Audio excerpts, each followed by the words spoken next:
Large lava stairs found in Santorini.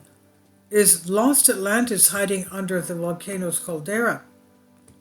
Oceanographic excavations at the bottom of the caldera in Santorini by Greek scientists resulted in a particularly interesting finding which could be associated with traces of the myth of lost Atlantis. Scientists' research is aimed at providing answers to the huge eruption of the volcano of Thera, Santorini, which took place 3,600 years ago, destroying the island together with the culture of the late Bronze Age in the area. Scientists are trying to give answers about the great eruption of the volcano of Santorini that destroyed the Minoan civilization of Crete, but also about the past of the Aegean area.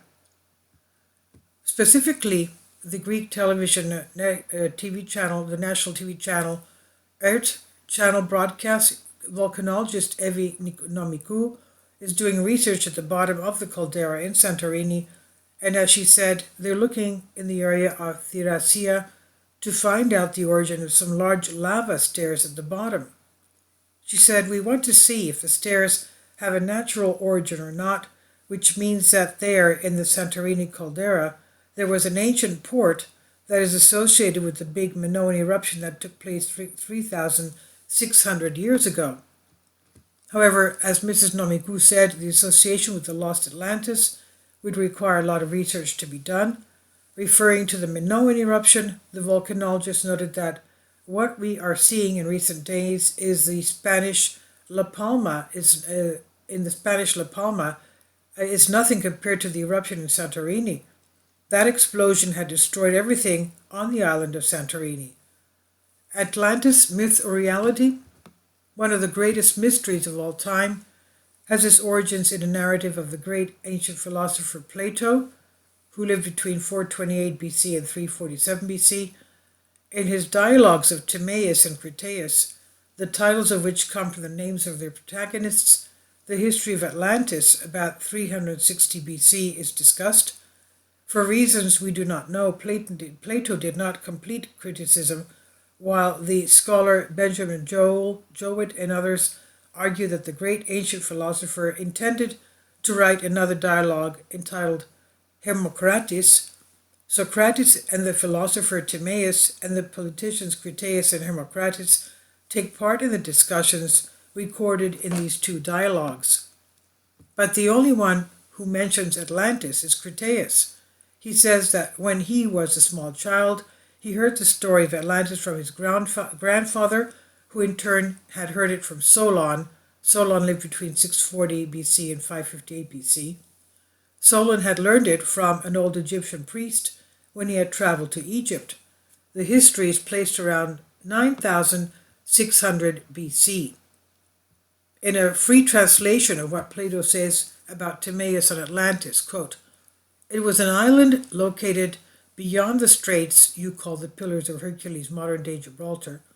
It was larger than Libya, North Africa, and Asia Minor combined. So on this island, Atlantis, there was a kingdom with enormous power, which ruled over that whole region, many other islands and parts of the continent. Still, his kings ruled several countries from the Straits of North Africa to Egypt, and Europe to Tyrrhenia, which is Italy. This great power turned to subdue both my country, Egypt, and yours, Greece, and the whole region through the straits. Then Solon, your country Athens, defeated the invaders and saved us from slavery. But then there were great earthquakes and floods, and in a terrible night and day, the island of Atlantis was swallowed up by the sea and disappeared." Description of Atlantis. In Critias, Plato describes Atlantis in detail, its history, geography, and inhabitants. He mentions that they came from Poseidon and built imposing palaces, temples, and ports on the island. The capital had a circular shape and was built on a hill. Behind the city there was a fertile plain cultivated by farmers.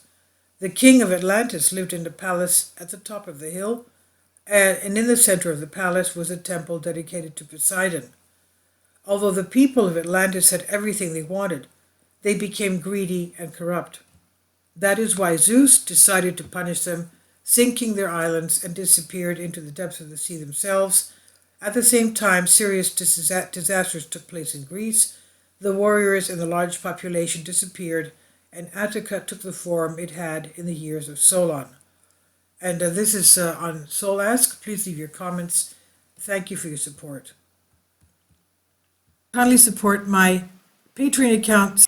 The daily posts are 5 videos daily, and they are totally different from what I have on my YouTube channel.